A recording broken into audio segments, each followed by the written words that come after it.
Hi everyone, we've got question one. Well, this is Statistics 2023 A-level, and this is question one, a Venn diagram question.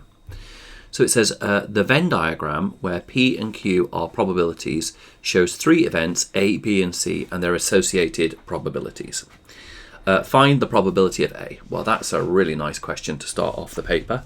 So the probability of A is just going to be the 0.13 add the 0.25. which is 0.38 when you add those two together. The events B and C are independent.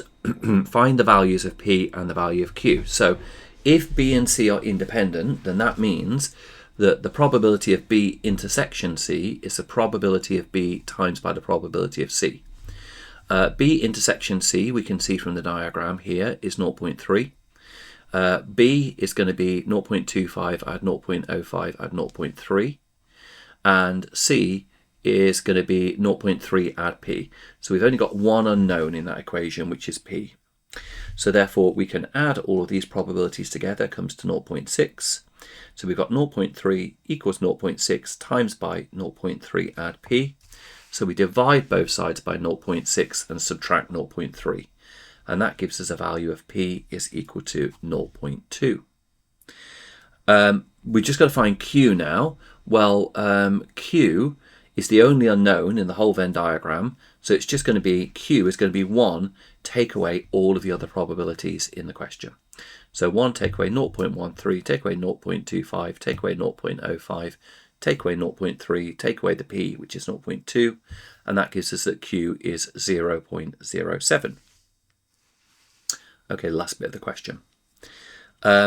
Find the probability of A given not B. So when you've got probability of something given something, you've got to think about like a reduced sample space for your denominator. So as we're given not B, okay, we can basically get rid of everything there that is in B. Okay, so now the entire denominator, the whole sample space, as it were, has been reduced to 0.13 there, 0.2 and 0.07. All the probabilities that in B have gone, they've been removed. So the probability that if something is in A, given that it is not in B, is going to be 0.13 over 0.13 add 0.07 add 0.2, which is 13 over 40, which is the equivalent of 0.325 as a decimal. Okay, I hope you found that helpful, and I'll see you in the next video.